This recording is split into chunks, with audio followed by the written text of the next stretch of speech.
For this video, I really would have enjoyed to have a face cam or, just having a sit down and a talk with you guys. I have a heart to heart, with some nice little scenery in the background or some real life, greenery in the background. But we don't have the equipment or the facilities for that. So instead, we're just going to have to settle for gameplay in the background. I'm still trying to figure out how to structure these videos and make these little talks. I've been enjoying doing them. And yeah, if you tune in and this disappoints you, I apologize. I really do. But if you're tuning in just to listen to my voice and just have a discussion or just talk in the comments and, just listen to me, but I appreciate it. I really, really do appreciate it. Anyways, let's get on with the video. I thought I understood grief. But the truth of the matter is that I know jack shit. I genuinely never understood grief properly, because then I would have known that I've been going through it basically my whole life, right? I never properly learned how to grieve my losses, right? Okay, my view and my perspective on grief was that we're gonna go through these I know that there's 5 little stages, right? You got denial, anger, bargaining, acceptance, right? Am I missing one? Hold on, wait a minute. Yeah, I am. It's denial, anger, bargaining, depression, and then acceptance. There we go. You are going to go through these stages, right? And I thought that you were going to have very linear progression. Like, that was the norm. Like, you're just going to, yeah, you can cycle through them, but it was more like, you're just going to progress, linearly through these stages, right? No, that was stupid. That was dumb fuck me thinking like, oh yeah, like I can maneuver through these emotions pretty easily, right? But no, not at all. Right? And it's something that if you do not deal with, you are going to drag for the rest of your life. It's going to slowly wreck you if you don't process your grief thoroughly. You don't feel through it completely, right? And I've been avoiding that for such a long time. Then probably the most heartbreaking, fucking heart-churning, titty-twisting, asshole-puckering breakup just happens, right? And now you have to experience grief in its full force. It's no longer that the watered down version that you've been remembering your entire life because you're not letting go of things. You're not properly letting go and you're living in the past. Now it's you're dealing with something fresh, like very fresh, lemon fresh. Now all of a sudden that denial and because this is more for me, and because of the years that you've spent in therapy, and when I mean the years you've spent in therapy, I literally mean I've spent I think I'm going over for 3 years, I think 3 to 4 years seeing my psychologist, I believe. I'm not sure, actually. It's been that long. I've stopped counting the amount of time I've spent with my psychologist. You've acquired a lot of, education on how to understand and traverse your own thoughts and emotions, and understand your feelings and understand how to interpret them, right? And now when you're going through the stages, you know exactly when you're going through these stages, right? You know exactly when denial is hitting, right? You know exactly when anger is peaking, it's rearing its ugly head, and it's such a weird sensation. It's such a weird sensation because I didn't understand that I was going through anger in the stages of grief. I didn't get it. I genuinely didn't get it. I didn't even know what the fuck I was grieving my entire life. I was grieving something, and I was in a perpetual state of going through anger, depression, bargaining, and then I would go to acceptance, but then I would cycle right back, right? So I would have my good days and my bad days, but I didn't know exactly what the fuck I was grieving. What did I lose in particular? Who did I lose? What was I avoiding this entire time? And this breakup, it awoken that dude. Shawty fucked me up, all right? Like she she messed me the fuck up. Instead of going through it neatly, it's just anger, bargaining, depression, back to denial, back to bargaining, back to anger, right? It fucking sucks. And that's when it hit me, is that grief doesn't happen in stages, it happens in just waves. Dealing with this grief has helped me it's helped me overcome and face a whole shit ton of other grievances that I was completely avoiding, right? I can't particularly face the current grief that I have now because it's insurmountable, But the grief that I was facing beforehand, not only does it seem small, but now I understand. And because it's been so long that I've been processing these emotions, but I haven't been able to understand them, now that I do, it just pieces all the pieces of the puzzle back together, right?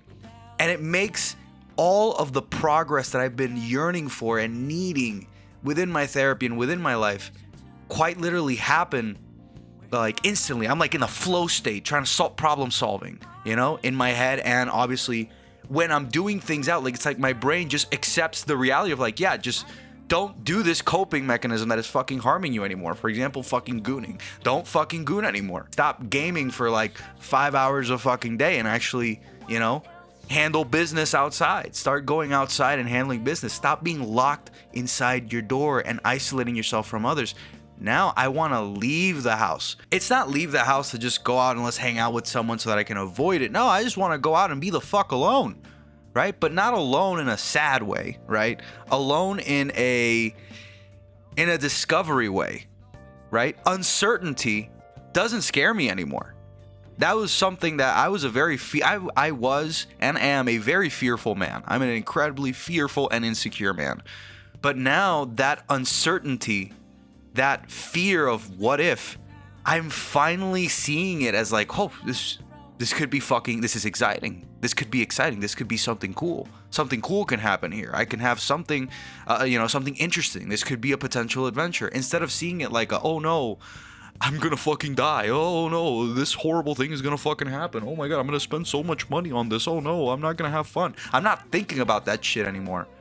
I'm just throwing shit at a wall and seeing what fucking sticks, dude. And it's so eye-opening. I'm actually completely open to taking risks, right? Actually taking risks to live my life. Those risks literally make life worth living.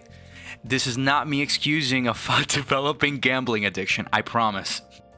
Going through this pain, my sleep schedule got fixed. The pain was so bad that I was just thinking, man, I gotta go to sleep more. I literally have to fall asleep sooner. I notoriously like going to bed late. I love going to bed late. But I was like, man, I need to start sleeping more. Cause fuck me, dude. Like, I cannot deal with the sleep deprived that I usually am. It makes the days go by faster. And you know what? My mindset shifted to I need to survive these fucking days. This pain that I'm feeling, these emotions, I can't look away from them. Ironically, that is called dealing with the grief. That is called dealing with your emotions. Actually sitting with them, siphoning through them, and just, living it. That is called living in the moment, my friend. Those are gigantic steps in therapy. You then move on to, not only am I living in the moment, no longer living in the past, but now I'm sleeping good, right? And when I mean I'm sleeping good, it means that I'm sleeping about average 7.5 hours, which is really good for me. It's astronomical for me, right? The quality of the sleep isn't the best because I am diabetic. I have to wake up in the middle of the fucking night to, if I ever get a low or whatever. But ironically enough, because of this, I've actually had to get my insulin dosages right. I've taken it within me, in this grief, to lose weight. So now I'm eating far less carbs and I'm training a whole lot. So unironically, in this grief, trying to work through my fucking feelings, I've fixed my sleeping schedule, fixed my insulin dosages. I am technically eating healthier. I haven't been able to goon because I'm so fucking depressed and sad and feel so icky and shitty, right? Not only that, but gooning now actually disgusts me, actually. I find the whole idea and concept after this traumatic event that I just went through, it fills me with horror and dread, the idea of watching goon material. It really does. It really does. I've had a problem with that in the past, my friend. I've had an addiction to gooning. Oh yeah. But now that gooning is gone, it's snapped out of existence. Like, my brain knows that it can use that as a very effective coping mechanism, just like alcohol and drugs, but it straight up just doesn't. Nope. Like, there's a firm refusal to do so. I don't know if that's because of personal vows. that I did while going through episodes of self-flagellation, right? But hey, of emotional self-flagellation. Let me make that distinction. Dude, it's doing wonders for my perspective of reality and how I feel about myself. And not only that, with my overall motivation, right? I'm no longer bombarding my brain with dopamine and all that bullshit, right? I'm running for some fucking reason because I'm sleeping more.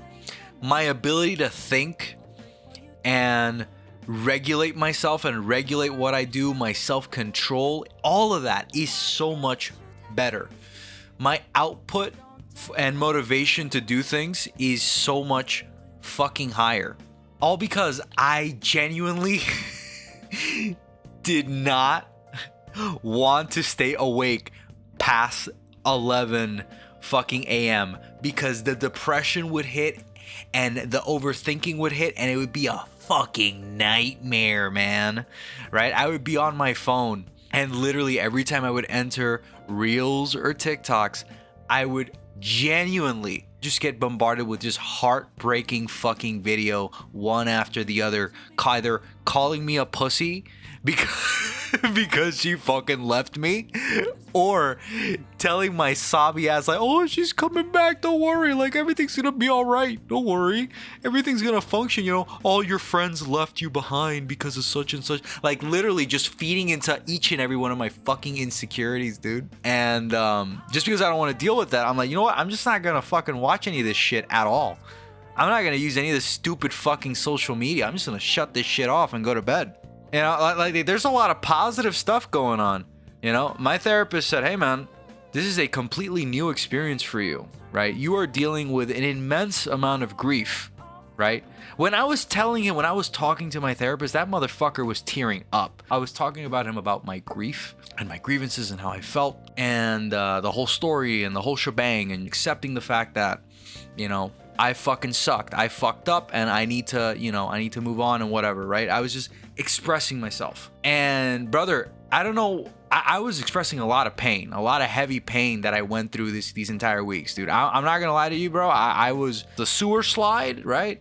The uninstall button, you know, it was tempting. I'm not gonna lie. But he was saying this is perfect, you know, perfect in a sense that this is an opportunity for learning. This is all you're doing right now is just you're going through a huge learning period because you're going through your trauma again, but you are going through this with literally all the stuff that you've learned through these years that we've been talking and, you know, again, putting in that work and facing those realities. Like, you're doing the shifts, you're making those changes. And I'm gonna be honest with you, man, you know, it's pretty crazy. It's pretty crazy how grief can actually be a positive thing. You know, who would have thought? Who would have thought going through the most fucking traumatic experience in my life would have been a great thing? Who would have thought never accepting intimacy again from anybody and never wanting to be intimate with anybody again would be a good fucking thing. Oh God. But yeah, something good came out of it. So yeah, man, grief ain't all that bad. You just gotta go through it and you just gotta fucking sit with it. You gotta feel like shit, sit with it, let your brain work through whatever the fuck it's gotta work through. I'm still going through it. You know, I'm like half. He said, I can guarantee that you are halfway there. There is still one other truth that you're not accepting, but you are halfway there. And there is a lot of potential benefits that you're seeing right now because you've accepted a lot of truths and you've accepted a lot of realities. And now you're actually doing the work that you need to move forward from that. So, you know. So yeah, man. I don't know what to make out of this. You know, you guys let me know your experiences with grief. I know this was like a very, very dumb, knuckleheaded way of speaking about it, right? A little bit insensitive, a little bit informal, but yeah, who knows? Maybe I'm in denial again. Denial is a river in Egypt. I'm gonna keep saying that. I'm gonna put images of the Nile, the river Nile.